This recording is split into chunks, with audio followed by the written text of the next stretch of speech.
ಏನಿವತ್ತು ನಮ್ಮ ಪುರಾತನವಾದಂಥ ದೇವಾಲಯಗಳು ದರ್ಗಾ ಇರ್ಬೋದು, ಅರ್ಕೇಶ್ವರಿ ಸ್ವಾಮಿ ದೇವಸ್ಥಾನ ಇರ್ಬೋದು, ಶನಿಮಾತ್ಮನ ದೇವಸ್ಥಾನ ಇರ್ಬೋದು, ಮತ್ತು ಸಾಯಿಬಾಬಾ ದೇವಸ್ಥಾನ ಇರ್ಬೋದು, ಮತ್ತು ರಾಘವೇಂದ್ರ ಕಾಲೋನಿ ಅಲ್ಲಿ ವಾಸಿಸ್ತಕ್ಕಂಥ ಜನಗಳಿರ್ಬೋದು. ಈಗ ಈಗ ಅಕ್ವೇರೇಷನ್ ಮಾಡಿರ್ತಕ್ಕಂಥ ಅವ್ರಿಗೆ ನೋಟಿಫಿಕೇಶನ್ ಕೊಟ್ಟಿರತಕ್ಕಂಥ ರೀತಿನೇ ತಪ್ಪು. ಈಗ ಏನು ಮಾಡಬೇಕಾಗಿತ್ತು ಅಂದರೆ ಇವರು ಮೊದಲು ಎಲ್ಲ ಈ ಜಾಗಕ್ಕೆ ಸಂಬಂಧಪಟ್ಟಂತ ಮನೆಯವರೇ ಅಂತ ಇರ್ಬೋದು, ಮನೆ ಕಳ್ಕೊಳ್ಳೋಂಥವ್ರು ಇರ್ಬೋದು, ಜಾಗ ಕಳ್ಕೊಳ್ಳೋಂಥವ್ರು ಇರ್ಬೋದು, ದೇವಸ್ಥಾನದವ್ರು ಇರ್ಬೋದು, ಪ್ರತಿಯೊಬ್ಬರನ್ನು ಕರೆದಿ ಮೊದಲು ಜಿಲ್ಲಾಡಳಿತದವರು ಮೀಟಿಂಗ್ ಮಾಡಬೇಕಾಗಿತ್ತು. ಹಿಂಗೆ ನಿಮ್ಮ ಜಾಗನ ನಾವು ಅಕ್ವರೇಷನ್ ಮಾಡ್ಕೊಡ್ತಾ ಇದೀವಿ ಅಂತ ಇದು ಪ್ರೊಸೀಜರ್ ಇರೋದು. ಅವ್ರನ್ನೆಲ್ಲ ಕರೆದಿ ಒಂದು ಮೀಟಿಂಗ್ ಮಾಡಬೇಕಾಯ್ತು. ಇದು ಯಾವುದೇ ರೀತಿಯಾದಂಥ ಮೀಟಿಂಗ್ ಮಾಡಿಲ್ಲ. ಇಲ್ಲಿ ಏಕಾಏಕಿ ಇವರು ಎಲ್ರಿಗ ದೇವಸ್ಥಾನದವ್ರಿಗೆ ಇರ್ಬೋದು, ಜಾಗದವ್ರಿಗೆ ಇರ್ಬೋದು, ಎಲ್ಲರಿಗೂ ನೋಟಿಸ್ ಕೊಟ್ಟರು. ನೋಟಿಸ್ ಕೊಟ್ಟು ಈಗ ಅರ್ಕೇಶ್ವರ ಸ್ವಾಮಿ ದೇವಸ್ಥಾನ ಇರ್ಬೋದು, ರಾಘವೇಂದ್ರ ಕಾಲೋನಿ ಇರ್ಬೋದು, ಎಲ್ಲರೂ ಕೊಟ್ಬಿಟ್ಟು ಏಕಾಏಕಿ ಹೋದ್ರೆ ಈಗ ಆ ಜನ ಎಲ್ಲ ಪಾಪ ಏನ್ ಮಾಡ್ತಾರೆ? ಈಗ ನಾವು ನೂರಾರು ವರ್ಷ ಇತಿಹಾಸ ಇರ್ತಕ್ಕಂಥ ದೇವಸ್ಥಾನಗಳನ್ನ ನಾವು ಒಡೆದಾಕ್ಬಿಟ್ಟು ಆ ದೇವಸ್ಥಾನ ಮೇಲೆ ಪಾರ್ಕ್ ಮಾಡ್ಕೊಂಡು ನಾವು ವಾಕಿಂಗ್ ಮಾಡೋದನ್ನ ಇದನ್ನ ಅಭಿವೃದ್ಧಿ ಅಂತಾರ? ನಿಜವಾಗ್ಲೂ ಇದನ್ನ ಯಾರು ಅಭಿವೃದ್ಧಿ ಅಂತ ಹೇಳಲ್ಲ. ಈಗ ಇರೋ ದೇವಸ್ಥಾನಗಳು ಒಡೆದಾಕ್ಬಿಟ್ಟು, ಬಡವ್ರ ಮನೆ ಒಡೆದಾಕ್ಬಿಟ್ಟು ಅಲ್ಲಿ ಪಾರ್ಕ್ ಮಾಡ್ಕೊಂಡು ಓಡಾಡಿದ್ರೆ ಅದು ಅಭಿವೃದ್ಧಿ ಅಂತ ಹೇಳಲ್ಲ. ದಯಮಾಡಿ ಶಾಸಕರು ಈಗ ಜನಗಳಿಗೆ ಮೊನ್ನೆ ನಾವು ನೋಡಿದ್ವಿ, ಇಲ್ಲಿ ಎಲ್ಲಾ ಪತ್ರಿಕೆಯಲ್ಲಿ ಇದೆ, ಏನು ಯಾವುದೇ ರೀತಿಯಾದ ನೋಡಿ ಪ್ರಜಾವಾಣಿ ದೇಗುಲ ಧರ್ಮದ ಮುಂದಿಟ್ಟು ಗೊಂದಲ ಸೃಷ್ಟಿಸಬೇಡಿ, ಅಪಪ್ರಚಾರ ಸಲ್ಲ ಅಂತ ಹೇಳ್ತಾರೆ. ಅಪಪ್ರಚಾರ ಮಾಡ್ತಾರವ್ರು ಯಾರು? ಶಾಸಕರು. ಏನು ಇದ್ರಲ್ಲಿ ನಗರಸಭಾ ಅಧ್ಯಕ್ಷ ಏನು ಇದರಲ್ಲಿ ಇದು ಮಾಡ್ತಾ ಎಲ್ಲ. ಈಗ ದೇವಾಲಯದಲ್ಲಿ ಇರ್ಬೋದು, ಅರ್ಕೇಶ್ವರ ಕಾಲೋನಿ ಇರ್ಬೋದು, ಹೋಗಿ ಶಾಸಕರಿಗೆ ಮನವಿ ಕೊಟ್ಟಾಗ ಅವರು ನಗರಸಭೆಯಲ್ಲಿ ಅದ್ರ ಬಗ್ಗೆ ನಗರಸಭೆಗೆ ಆ ಪವರ್ ಐತೆ, ಏನು ಇದ್ರ ಬಗ್ಗೆ ನಿರ್ಧಾರ ಮಾಡ್ತಕ್ಕಂಥ ಇದು ನಗರಸಭೆಗೆ ಆ ಪವರ್ನ ಅವ್ರು ತೋರಿಸ್ರು. ರಾಜ್ಯದಲ್ಲಿ ಯಾವ ನಗರಸಭೆಯಲ್ಲಿ ಈ ತರ ಮಾಡಿಲ್ಲ. ಯಾರು ಈ ಮಟ್ಟದ ಸರ್ಕಾರದ ವಿರುದ್ಧ ಧೈರ್ಯ ಮಾಡಲ್ಲ. ಇದನ್ನ ಮಾಡಿ ನಮ್ಮ ಜನಕ್ಕೆ, ನಮ್ಮ ಸ್ಥಳೀಯ ಜನಕ್ಕೆ ತೊಂದರೆ ಆಗ್ಬಾರ್ದು ಅಂತೇಳಿ ನಗರಸಭಾ ಅಧ್ಯಕ್ಷರು ಎಲ್ಲ ನಗರ ಕೌನ್ಸಿಲ್ ಬಾಡಿ ಮೀಟಿಂಗ್ ಅಲ್ಲಿ ಅದನ್ನ ನಿರ್ಣಯ ಮಾಡ್ತಾರೆ, ಇದನ್ನ ಬಿಟ್ಟು ಮಾಡ್ಬೇಕು ಅಂತೇಳಿ. ಈಗ ಶಾಸಕರು ಏನ್ ಹೇಳ್ತಾರೆ ಇದಕ್ಕೆ? ಅವರು ಉಡಾಫೆ ಉತ್ತರ ಕೊಡ್ತಾರೆ. ಏನಂತಾರೆ? ನಾನು ಅದು ದೇವಾಲಯ ಬಿಡ್ತೀನಿ, ಇದು ಬಿಡ್ತೀನಿ, ಅರ್ಕೇಶ್ವರ ಕಾಲೋನಿ ಬಿಡ್ತೀನಿ, ಆ ಬ್ರಿಡ್ಜಿನ ಮ್ಯಾಕ್ ಬಿಡ್ತೀನಿ, ನಿಮ್ಗೆ ಅದ ಯಾರು ರಾಮನ್ ಮೇಲೆ ಆಣೆ, ರೈಮನ್ ಆಣೆ ಅಂತ ಏನೇನೋ ಹೇಳ್ತಾರೆ. ಆಣೆ ಪ್ರಮಾಣ ಎಲ್ಲ ನಮಗ್ ಬೇಡ ಸ್ವಾಮಿ. ಏನ್ ನೋಟಿಫಿಕೇಶನ್ ಆಗದೆ ಆ ನೋಟಿಫಿಕೇಶನ್ ವಾಪಸ್ ತಗೊಳ್ಳಿ.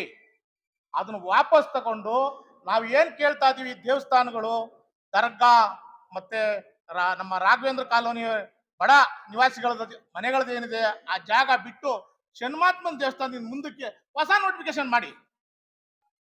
ಏನು ರಾಮನಗರದ ಪುರಾತನ ದೇವಾಲಯಗಳಾದಂಥ ವೀರಶೈವ ದರ್ಗಾ ಮತ್ತು ಅರ್ಕೇಶ್ವರ ಸ್ವಾಮಿ ದೇವಸ್ಥಾನ ಮತ್ತು ಈಶ್ವರನ ದೇವಸ್ಥಾನ ಮತ್ತು ಅಕ್ಕಪಕ್ಕದಲ್ಲಿ ಇರ್ತಕ್ಕಂಥ 100 ವರ್ಷಗಳಿಂದಲೂ ಕೂಡ ಅಲ್ಲಿ ವಾಸ ಮಾಡ್ತಾ ಇರ್ತಕ್ಕಂಥ ನಮ್ಮ ಬಂಧುಗಳೇನಿದ್ದಾರೆ, ಆ ಒಂದು ವ್ಯಾಪ್ತಿಯ ಜಾಗವನ್ನು ಇವತ್ತು ನೋಟಿಫಿಕೇಶನ್ ಮಾಡೋದ್ರ ಮುಖಾಂತರ ಆ ಜಾಗಗಳನ್ನು ಅಕ್ವೈರ್ ಮಾಡ್ಕೊಳ್ಳುವಂಥ ಕೆಲಸ ಇವತ್ತು ಆಗ್ತಾ ಇದೆ. ಹಾಗಾಗಿ ನಾವೆಲ್ಲ ಕೇಳ್ತಾ ಇರೋದು ಒಂದೇ, ಅಲ್ಲಿ ಆಗ್ತಾ ಇರ್ತಕ್ಕಂಥ ನೋಟಿಫಿಕೇಶನ್ನ ದಯಮಾಡಿ ಕೈ ಬಿಟ್ಟು ನಮ್ಮ ಪುರಾತನ ದರ್ಗಾ ಮತ್ತು ಅರ್ಕೇಶ್ವರ ಸ್ವಾಮಿ ದೇವಸ್ಥಾನ ಮತ್ತು ವಾಸ ಮಾಡ್ತಾ ಇರ್ತಕ್ಕಂಥ ನಮ್ಮ ಪ್ರದೇಶಗಳನ್ನು ನೀವು ನೋಟಿಫಿಕೇಶನ್ನ ಕೈ ಬಿಡಬೇಕು ಅಂತ ಹೇಳಿ ಮಾನ್ಯ ಶಾಸಕರಲ್ಲಿ ಆ ಸ್ಥಳೀಯ ಸಂಸ್ಥೆಯ ವೀರಶೈವ ದರ್ಗದ ಮುಖಂಡರುಗಳು, ಅದೇ ರೀತಿ ಅರ್ಕೇಶ್ವರ ಸ್ವಾಮಿ ದೇವಸ್ಥಾನದ ಮುಖಂಡರುಗಳು ಮತ್ತು ಅಲ್ಲಿಯ ರಾಘವೇಂದ್ರ ಕಾಲೆಯ ನಿವಾಸಿಗಳು ಕೂಡ ಹೋಗಿ ಕೇಳ್ಕೊಂಡಿರ್ತಕ್ಕಂಥದ್ದು ತಮ್ಮ ಗಮನಕ್ಕೆ ತರ ಬಯಸ್ತೇನೆ. ಒಂದು ಸಾರಿ ನೋಟಿಫಿಕೇಶನ್ ಆದರೆ ಮತ್ತೆ ಯಾರು ಬಂದರೂ ಕೂಡ ಅದು ಡಿನೋಟಿಫಿಕೇಶನ್ ಮಾಡೋದಕ್ಕೆ ಸಾಧ್ಯ ಇಲ್ಲ. ಹಾಗಾಗಿ ಅದಕ್ಕೆ ಸಂಬಂಧಪಟ್ಟಂತ ನೀರಾವರಿ ಇಲಾಖೆಗೆ ಸಂಬಂಧಪಟ್ಟಂತ ಮತ್ತೆ ರಾಜ್ಯದ DCM ಆದಂತ DK ಶಿವಕುಮಾರ್ ಅವರು ಮನಸ್ಸು ಮಾಡಿದ್ರೆ ಸರ್ಕಾರಕ್ಕೆ ಒತ್ತಾಕಿ ಅದನ್ನ ವಾಪಸ್ ತಗೊಳ್ಳುವಂತ ಪ್ರಕ್ರಿಯೆ ಮಾಡೋದಕ್ಕೆ ಅವಕಾಶಗಳಿದೆ. ಈಗ ಪ್ರಿಲಿಮಿನರಿ ನೋಟಿಫಿಕೇಶನ್ ಆಗಿದೆ. 25ನೇ ತಾರೀಕು ಒಳಗಡೆ ಈ ಒಂದು ವಿಚಾರಕ್ಕೆ ಸಂಬಂಧಪಟ್ಟ ಹಾಗೆ ಅರ್ಜಿಗಳು ಆಗ್ಬೋದು, ಅಥವಾ ಶಾಸಕರಾಗ್ಬೋದು, ಅಥವಾ ಇನ್ನಿತರ ಕೆಲವು ಸಂಘ ಸಂಸ್ಥೆಗಳು ಏನಾರ ಅದನ್ನ ಮಾಡಿದ್ದೇ ಆದ್ರೆ 25ನೇ ತಾರೀಕು ಒಳಗಡೆ ನಾವು ಅದನ್ನ ವಾಪಸ್ ತಗೊಳ್ಳೋಂಥ ಪ್ರಕ್ರಿಯೆ ಆದ್ರೆ ಮಾತ್ರ ಈ ಜಾಗವನ್ನ ಉಳಿಸ್ಕೊಳ್ಳೋದಕ್ಕೆ ಸಾಧ್ಯ ಆಗ್ತದೆ. ಹಾಗಾಗಿ ನಾವೆಲ್ಲರೂ ಕೂಡ ಒತ್ತಡವನ್ನ ಮಾಡ್ತಾ ಇದ್ದೀವಿ. ಇರ್ತಕ್ಕಂಥ ಪುರಾತನ ದೇವಾಲಯಗಳು ಮತ್ತೆ ಅಲ್ಲಿ ಇರ್ತಕ್ಕಂಥ ನಿವಾಸಿಗಳಿಗೆ ತೊಂದರೆ ಆಗದೆ ಇರೋ ರೀತಿ ನೀವು 25ನೇ ತಾರೀಕು ಒಳಗಡೆ ಅದನ್ನ ವಾಪಸ್ ತಗೋತೀವಿ ಅಂತ ನಿಮ್ಮ ಮಾತೇಲೆ ಬರ್ತಾ ಇಲ್ಲ. ನೀವು MLA ಸಾಹೇಬ್ರೆ 25ನೇ ತಾರೀಕು ಒಳಗಡೆ ನಾನು ವಾಪಸ್ ತಗೋತೀನಿ ಅಂತಕ್ಕಂಥ ಮಾತು ಬರ್ತಾ ಇಲ್ಲ. ಯಾರಿಗೋ ಕಿವಿಲಿ ಹೇಳಿದ್ದೆ ಅಥವಾ ಅವ್ರಿಗೆ ಯಾರಿಗೋ ಮೌಖಿಕವಾಗಿ ಹೇಳಿದ್ದೆ ಅಂತ ಹೇಳ್ತಾ ಇದ್ದಾರೆ. ಇದೆಲ್ಲೂ ಕೂಡ ಆಗಲ್ಲ. ಆಮೇಲೆ ಅಧಿಕಾರಿಗಳ ಕರೆಸಿ ಮಾತಾಡ್ತೀನಿ ಅಂತಾರೆ, ಇದು ಕೂಡ ಆಗಲ್ಲ. ಯಾವ ಅಧಿಕಾರಿನೂ ಕೂಡ ಸರ್ಕಾರದ ವಿರುದ್ಧ ಹೋಗಿ ವಿಚಾರಗಳನ್ನ ಮಾಡಲ್ಲ. ಅದಕ್ಕೋಸ್ಕರ ದಯಮಾಡಿ ತಾವು ಗೌರವಾನ್ವಿತರು, ನಾವು ಕೂಡ ನಗರಸಭೆ ಮತ್ತೆ ನಗರದ ನಾವೆಲ್ಲ ಜನ ಇಲ್ಲಿ ಇರ್ತಕ್ಕಂಥ ಎಲ್ಲರೂ ಕೂಡ ಅಭಿವೃದ್ಧಿ ವಿಚಾರದಲ್ಲಿ ನಾವು ಕೂಡ ನಿಮ್ ಜೊತೆಲಿ ಇರ್ತೀವಿ.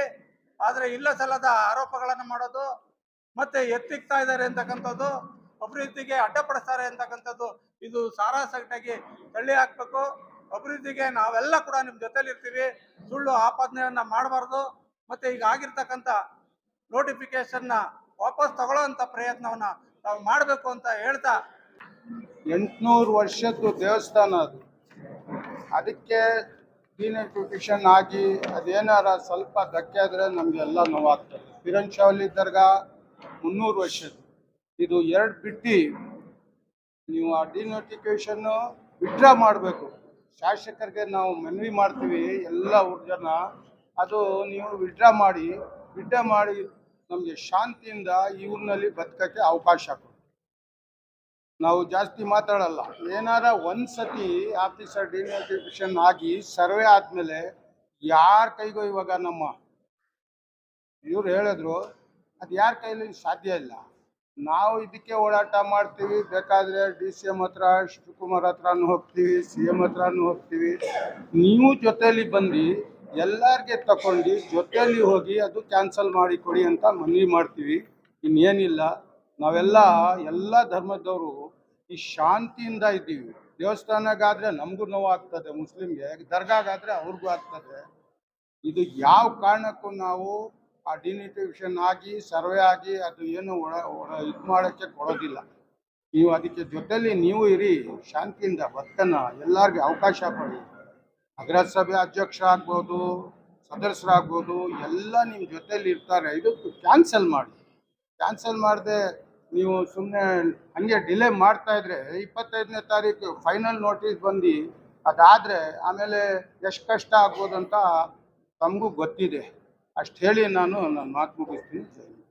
ನಾವು ಇವತ್ತು ಏನು ರಾಮನಗರದಲ್ಲಿ ಬಹಳ ಐತಿಹಾಸಿಕ ಪ್ರಸಿದ್ಧವಾದಂಥ ಸ್ಥಳಗಳನ್ನ ಅಭಿವೃದ್ಧಿ ಹೆಸರಲ್ಲಿ ಹೊಡೆದಾಕಿ ಅದ್ರ ಮೇಲೆ ವಾಕಿಂಗ್ ಪಾತ್ನ ಮಾಡೋದಕ್ಕೆ ಸರ್ಕಾರ ನಿರ್ಧಾರ ಮಾಡಿದೆ.